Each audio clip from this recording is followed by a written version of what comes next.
Good morning students. मैं Rekha Sharma, associate professor political science, Rajiv Gandhi Rajkiya Mahila महाविद्यालय भिवानी से बीए 5th सेमेस्टर के विद्यार्थियों के लिए international organisation unit second league of nations हम कर रहे हैं।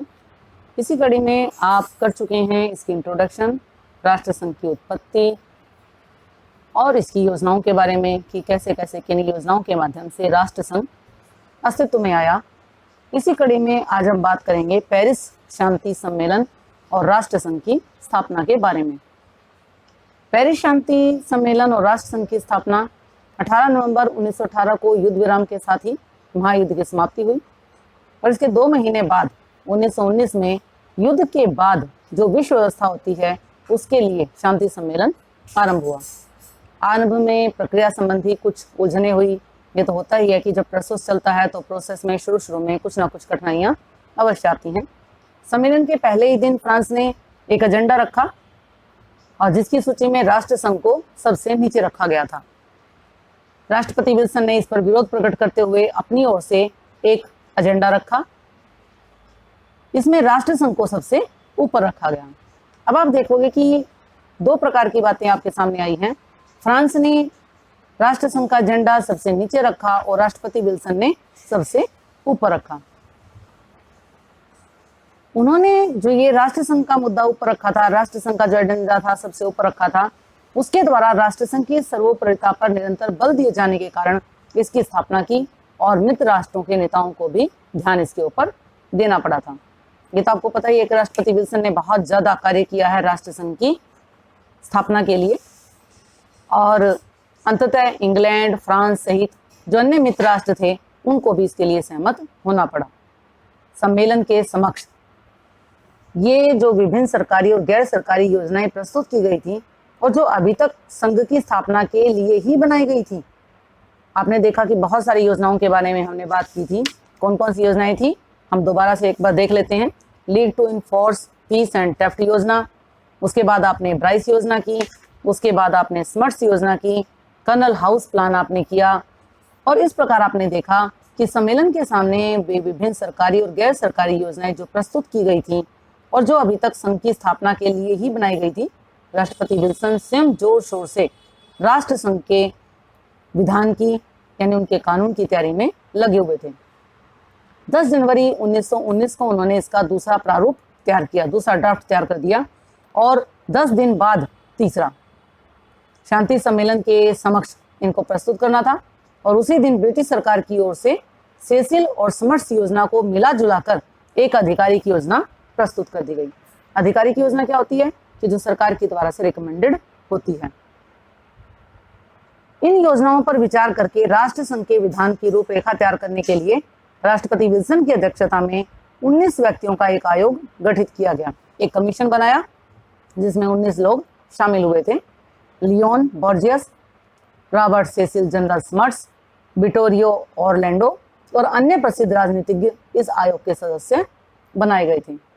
छोटे राज्यों के आग्रह पर 9 सदस्य और लिए गए जो छोटे राष्ट्रों का प्रतिनिधित्व करते थे। इस आयोग ने विभिन्न योजनाओं पर विचार विमर्श किया, किंतु राष्ट्रपति विल्सन के अंतिम प्रारूप और ब्रिटिश सरकार द्वारा प्रस्तुत योजना को अधिक मौलिक माना गया। अर्थात अब आप देख रहे हो कि 2 राष्ट्र जो है वो महत्वपूर्ण भूमिका इसमें अभिनीत करने लग रहे हैं, अमेरिका और ब्रिटेन। उन्हीं को ही मौलिक माना गया था। मौलिक का मतलब होता है उनकी स्वयं की, कहीं और से उन्होंने उनको नहीं लिया था। क्योंकि ये दोनों प्रारूपों में भी कुछ मतभेद था, नेचुरल है। अमेरिका और जो ब्रिटेन है उनकी कार्यप्रणाली में, उनके संविधान में बहुत ज़्यादा अंतर पाया जाता है, तो इसलिए नेचुरल उनकी विचारधारा में भी अंतर था, तो प्रारूपों में भी मतभेद आ गया। अतः दोनों में तालमेल करने हेतु इन्हें ब्रिटेन के प्रतिनिधिमंडल के वैधानिक सलाहकार सेसिल हर्स्ट और अमेरिकी प्रतिनिधिमंडल के डेविड हंटर को दिया गया। ब्रिटेन के प्रतिनिधिमंडल के वैधानिक सलाहकार कौन है? Cecil Hurst. और अमेरिकी प्रतिनिधिमंडल के कौन है? David Hunter. इन दोनों को तालमेल बनाने के लिए, जो कि प्रारूपों में कुछ मतभेद थे, कोऑर्डिनेशन करने के लिए, कहीं किसी प्रकार की सहमति बनाने के लिए इन दोनों को सौंप दिया गया। शांति सम्मेलन में अपने विचारों को प्रस्तुत करते हुए अमेरिकी राष्ट्रपति विल्सन ने कहा, अब हम ये कोटेशन करेंगे और ये एक बहुत लंबी चौड़ी कोटेशन है, तो पहले मैं आपको कोटेशन पढ़ती हूँ, ध्यान से इसको सुनना। इन्वर्टेड कोमाज में आप इसको लिखोगे और फिर हम इसके बारे में मैं आपको समझाऊंगी। तो हम क्या लिखेंगे? अमेरिकी राष्ट्रपति विल्सन ने कहा, कोमा, इन्वर्टेड कोमा शुरू, एक जीवित वस्तु उत्पन्न हो गई है, एक जीवित वस्तु उत्पन्न हो गई है, यद्यपि यह लचीली है तथा शर्तों में साधारण है, परंतु ये एक बात में निश्चित है कि हम इसको निश्चित करने के लिए बुलाए गए हैं। यह शांति के लिए गारंटी है, आक्रमण के विरुद्ध यह विश्व शांति द्वारा निश्चित गारंटी है। सैनिक शक्ति इसकी पृष्ठभूमि में है, परंतु इसकी पृष्ठभूमि में होते हुए भी जब शांतिपूर्ण नैतिक शक्ति का प्रयोग असफल होगा तब भौतिक शक्ति का प्रयोग सफल होगा, परंतु यह अंतिम अवस्था में होगा, क्योंकि यह व्यवस्था शांति स्थापना के लिए की गई है, ना कि युद्ध संघ बनाने के लिए। परंतु यह विचार नहीं कर लेना चाहिए कि यह केवल एक शक्ति स्थापना करने वाली संस्था है, बल्कि ऐसा समझना चाहिए कि हम इसका प्रयोग किसी भी अंतर्राष्ट्रीय मामले में सहयोग के लिए कर सकते हैं। Inverted coma close. अब आप इसको देखोगे कि उन्होंने क्या कहा। उन्होंने कहा कि एक जीवित वस्तु उत्पन्न हो गई है, इसका मतलब राष्ट्र संघ को कोई एक वस्तु नहीं माना गया था कोई, क्योंकि राष्ट्र शामिल थे इसके अंदर और राष्ट्र में लोग होते हैं। ये एक लचीली है और शर्तों में साधारण है। लचीली किस लिए कहा गया था? कि हम इसमें परिवर्तन कर सकते हैं परिस्थितियों के अनुसार, और जो शर्तें रखी गई हैं, जो विधान बनाया गया है, वो बिल्कुल साधारण बना गया है। परंतु एक बात निश्चित है, चाहे कितनी भी लचीली है, चाहे कितनी भी साधारण है शर्तों में, लेकिन हम इसको सुनिश्चित करने के लिए जो हमने लोगों को बुलाया है, हमने ये कहने के लिए बुलाया है कि हम राष्ट्र संघ को अस्तित्व में ला रहे हैं और ये शांति के लिए एक गारंटी है। हम गारंटी दे रहे हैं कि राष्ट्र संघ के आने से विश्व में शांति स्थापित हो जाएगी। आक्रमण के विरुद्ध यह विश्व द्वारा निश्चित गारंटी है, क्योंकि सभी लोग इसमें शामिल हैं, जो राष्ट्र इसमें शामिल है, वो राष्ट्र सुनिश्चित करने लग रहे हैं, वो इसके विधान को मान रहे हैं, इसकी शर्तों को मान रहे हैं। वो ये कह रहे हैं कि हम आक्रमण के विरुद्ध कार्य करेंगे, हम शांति स्थापित करेंगे और हम विश्व में दूसरे महायुद्ध को रोकेंगे। सैनिक शक्ति इसकी पृष्ठभूमि में है, यानी पीछे जो राष्ट्र हैं उनकी सैनिक शक्ति भी इसके साथ है। परंतु इसकी पृष्ठभूमि में होते हुए भी जब शांतिपूर्ण नैतिक शक्ति का प्रयोग असफल होगा, अर्थात जब हम नैतिक शक्ति का मतलब होता है कि पहले हम कोशिश करेंगे कि बातचीत के द्वारा चीज़ों को सुलझाया जाए, शांति स्थापित की जाए, यदि हम उसमें असफल हो जाते हैं तो भौतिक शक्ति का प्रयोग सफल होगा, परंतु यह अंतिम अवस्था में होगा। क्या होगा? सैनिक शक्ति अंतिम अवस्था में होगी, क्योंकि यह व्यवस्था शांति स्थापना के लिए की गई है, ना कि युद्ध करने के लिए। यानी हमने जो संघ बनाया है वो युद्ध के लिए नहीं बनाया, हम उसको लास्ट में लेके आएंगे अगर कहीं पर भी हम शांति को सुनिश्चित करने में असफल होते हैं तो।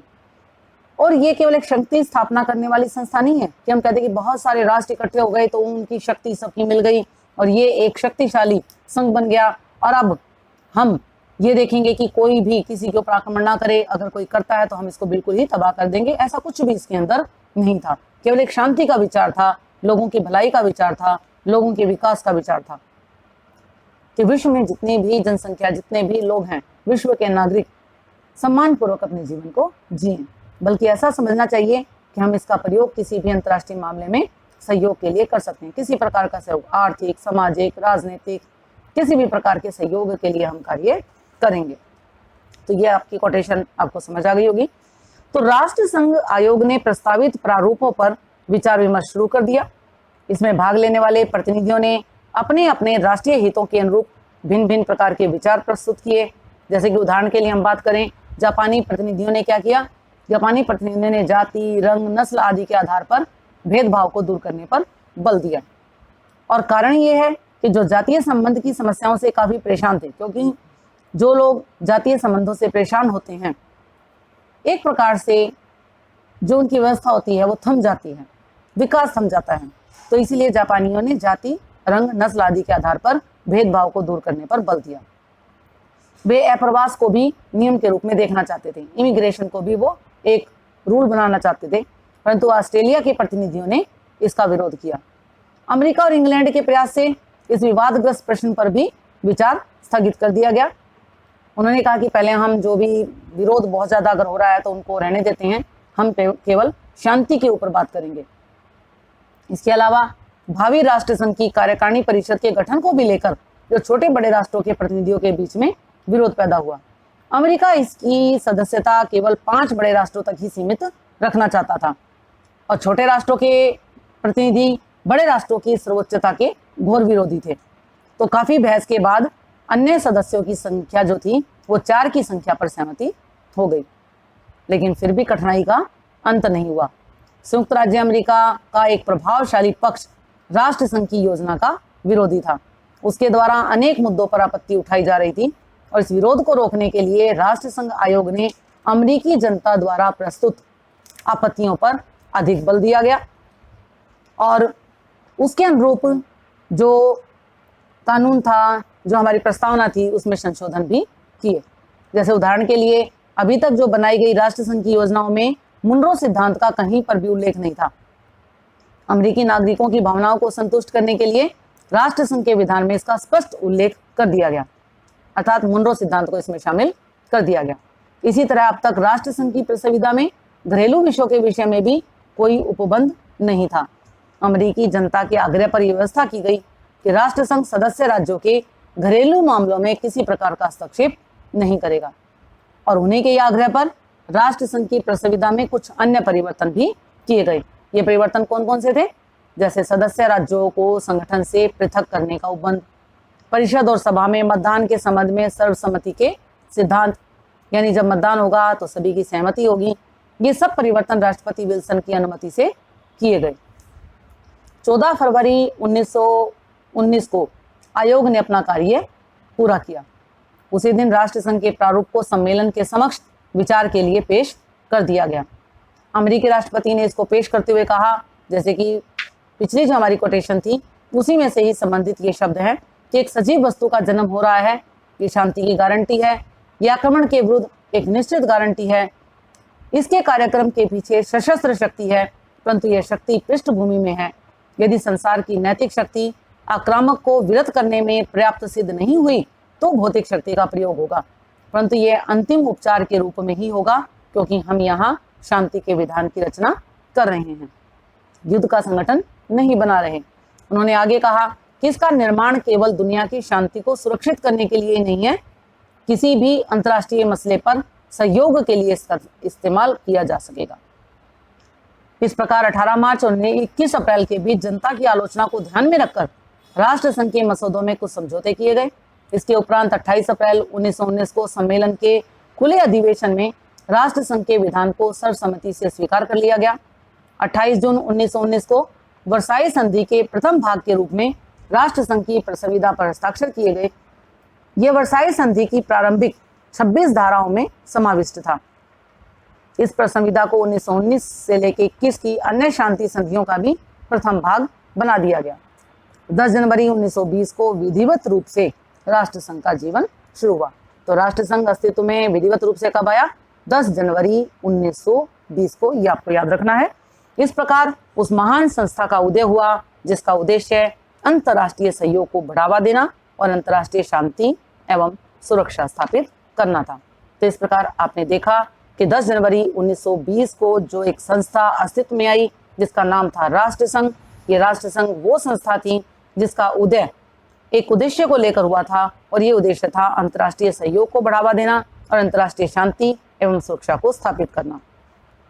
नेक्स्ट हम इसके उद्देश्यों के बारे में ही विस्तार पूर्वक जानकारी प्राप्त करेंगे, इसकी सदस्यता के बारे में जानकारी प्राप्त करेंगे। धन्यवाद।